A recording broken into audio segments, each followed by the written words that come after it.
Halo semuanya, Assalamualaikum warahmatullahi wabarakatuh. Balik lagi dengan saya Ano di Bro Ano. Dan kali ini yang akan kita bagikan kalian adalah informasi tentang motor matic yang akan menjadi racun buat kalian yang menginginkan motor matic dengan tampilan anti mainstream atau tampilan yang sangat amat jarang kalian temui di Indonesia. Nah, ini masih dari produk motor super terkenal atau juara satu atau nomor satu di Indonesia, apalagi kalau bukan Yamaha. Dan motor ini dikenal sebagai Yamaha Tricity. Ada dua versi, ada yang 155cc, ada yang 125cc. Yang akan kita bahas kali ini adalah yang 125cc. So, ikuti ulasan kita nyampe selesai. Nah, kalau kita lihat dari sisi desain, motor ini memang kelihatan unik karena dia memiliki 3 ban. Ini bukan bentor ya, ini bukan bentor. Jadi kalau misalkan kalian di Makassar, Makassar ada banyak motor 3 roda, tapi itu bentor, becak motor. Yang ini bukan, ini asli motor matic yang dipakai buat boncengan 2 orang aja, nggak ada penumpang yang duduk di bagian depannya.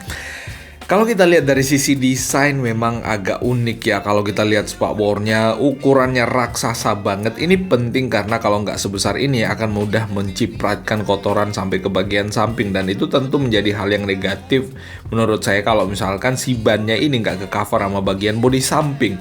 Dan ini ukuran spakbornya cukup besar. Lalu kemudian untuk housing daripada si rodanya juga dibikin lebih besar. Karena bagian kap sampingnya harus memberikan ruang ke bagian suspensi depannya untuk mengayun atas bawah gitu kan. Jadi ya itu penting termasuk untuk keleluasaan ban pada saat berbelok.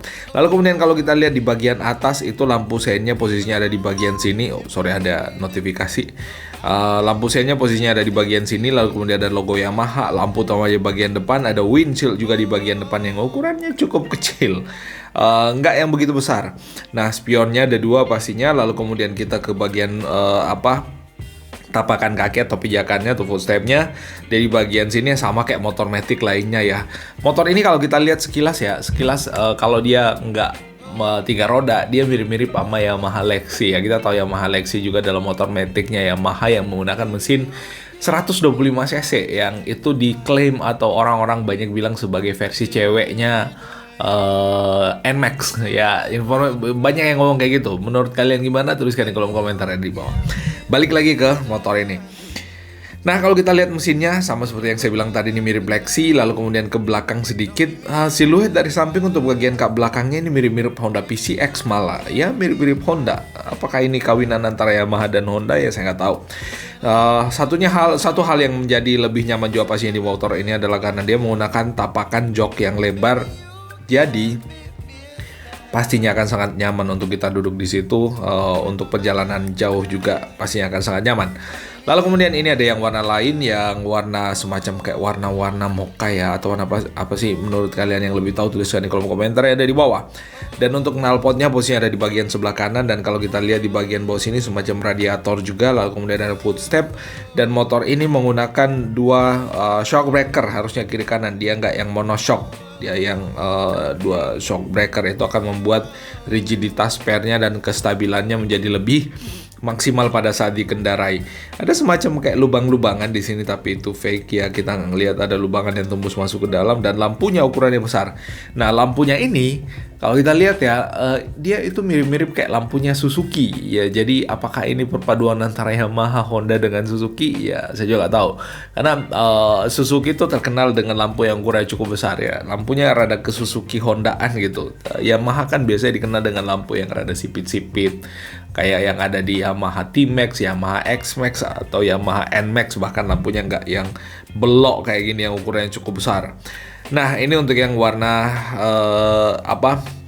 hitamnya, hitam dop. Kalau kita lihat ini antara hitam atau grey, karena ini gradasi warnanya ya.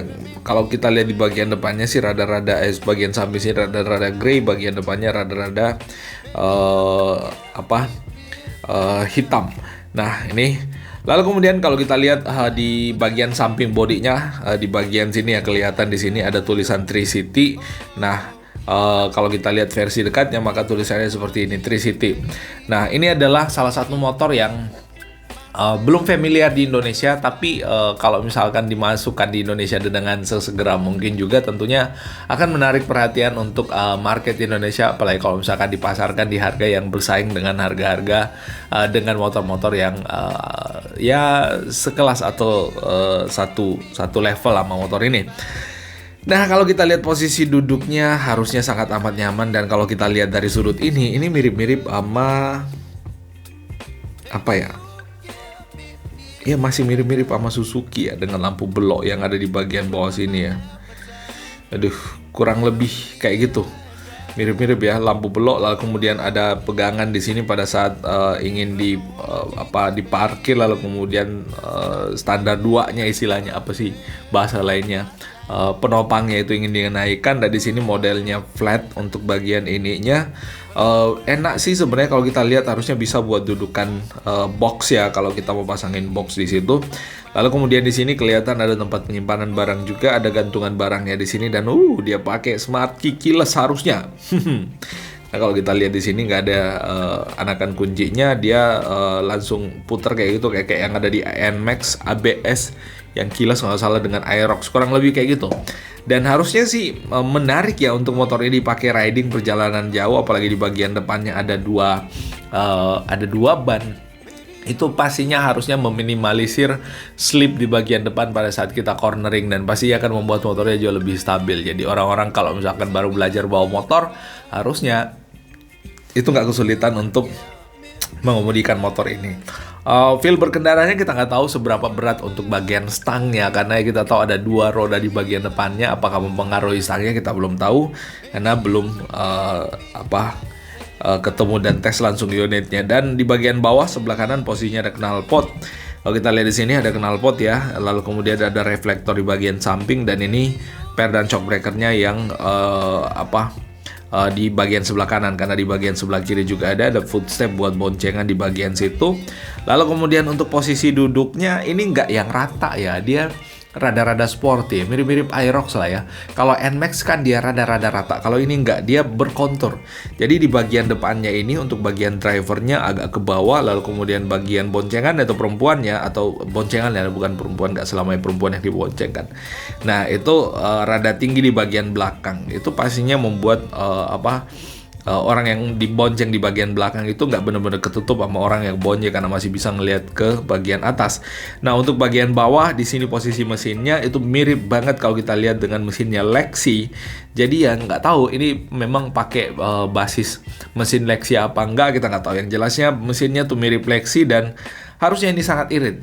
Mesin 125 cc matic, tapi ya kalau manual ya lebih irit lagi ya. Saya nggak tahu kenapa motor pun ya, termasuk mobil ya, motor dan mobil yang transmisi manual selalu lebih irit daripada yang matic. Sebenarnya matic pun bisa irit tergantung cara kita mengendarainya. Kalau misalkan RPM kita jaga di RPM tinggi, maka pastinya itu rada boros.